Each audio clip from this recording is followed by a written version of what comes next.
PFT Media.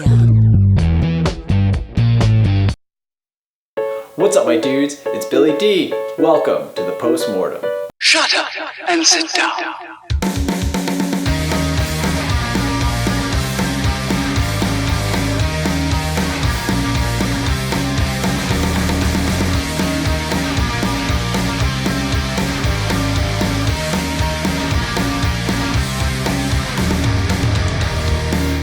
Back from a brief hiatus, and what better way to celebrate than talking about some more movies? So let's get right to it with number 50. Number 50 is a super cool, super slick time travel thriller called Time Crimes, or Chrono Crímenes. It's directed by Nacho Vigalondo, and I want to say it came out sometime around 2007. It's a very independent movie, it's got a very small cast, and it really shows how a film can persevere through budgetary constrictions if it has a tight story and a super clear and concise vision.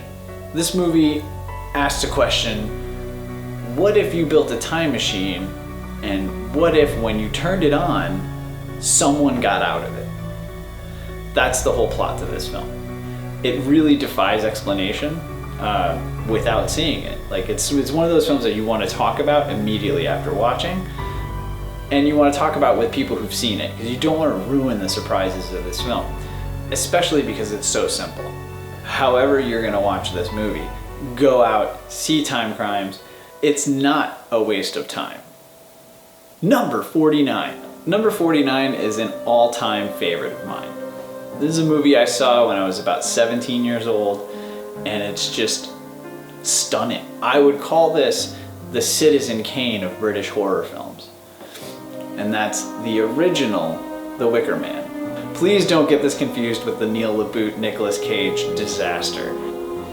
The American remake of The Wicker Man is a piece of crap, and it's only worth watching because of the mega cage that you get. The British Wicker Man, starring Christopher Lee, is a slow burn masterpiece. It's this creeping dread that seeps into the film. That's what really gets you.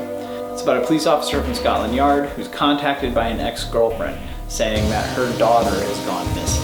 So he charters a plane and flies to this little island off the coast of England, and when he gets there, he's greeted to some very foreign concepts to him. He's a very religious guy, so he's confronted with all these pagan elements when he gets to this island. This film is shocking. It's beautiful. It's everything you want a great horror film to be. And it's another film you can't really talk about without spoiling, because it's a mystery at its heart. And the way that mystery unravels is so satisfying and scary and thrilling. It compels you to watch it again. Stop whatever it is you're doing and track down a copy of The Wicker Man. Number 48. Number 48 is a special film. It's a film I hold near and dear to my heart, and that is Peter Jackson's Brain Dead, aka The Dead Alive. I fucking love this film. This might be my favorite movie of all time. It's compulsively rewatchable. It is one of the goriest, funniest, most ridiculous horror films ever made. It's a zombie movie about a man named Lionel from New Zealand. And Lionel, he's got what could best be described as mommy problems. He's got a very overbearing mother. She controls every facet of his life. And she dies in a terrible accident. Well, not so much a terrible accident as she's bit by a rat monkey at the zoo, and she rots until she just dies. And of course she reanimates because it's a zombie movie. And it's got a lot of those hallmarks of Peter Jackson's style that wound up making him one of the most profitable and exciting directors of all time. I saw this movie on VHS when I was like 11 years old. And it didn't scare me, but it shocked the hell out of me. What they were doing with the blood and gore in this film was unlike anything I'd ever seen before. For real, go see The Dead Alive, rent it, get the unrated version. There's an extra 7 minutes of just over-the-top ridiculousness that has to be seen to be believed. Number 47. Whenever I find someone that actually watches the films I suggest, one of the films I ultimately wind up suggesting they watch is a movie called Martyrs. Martyrs is part of the French new wave of extreme horror that took over between like 2003 and 2010-ish. This movie is shocking. It's brutal. It's hard to sit through, but it's an accidental masterpiece. It's a pure, it's a work of stunning brutality and stunning beauty at the same time. I seriously can't stress this enough. Martyrs is difficult to sit through, but it's rewarding. And that's what I find so compelling about it. You do wind up really feeling for the protagonist in this film, and you wind up cheering for her. Mostly you're just hoping it's over. Check out Martyrs. It's the best movie you'll never want to watch again. Number 46. I'm gonna say it. In the Mouth of Madness is John Carpenter's last great film. In the Mouth of Madness is a fantastic movie. It's a very meta movie.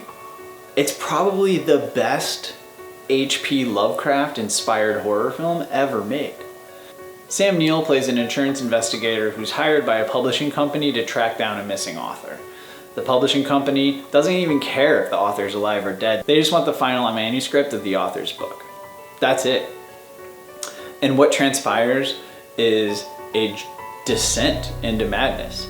You know, it's quite literally, like the title explains the plot of the film. Sam Neill walks into the mouth of madness. Like I said, this is the best H.P. Lovecraft inspired film I've ever seen. And I've looked high and low for H.P. Lovecraft inspired films or films based on H.P. Lovecraft's work. I love that author. He is...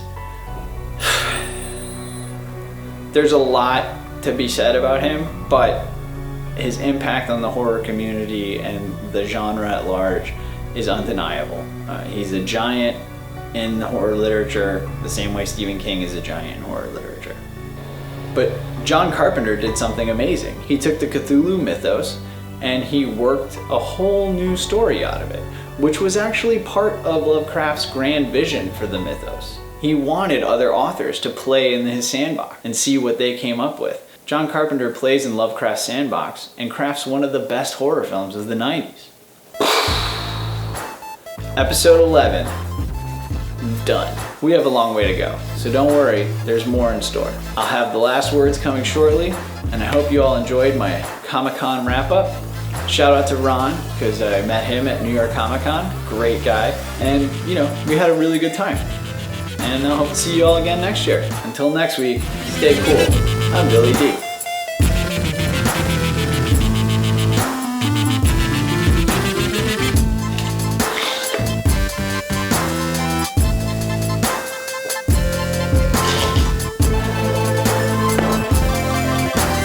Alexa, stop.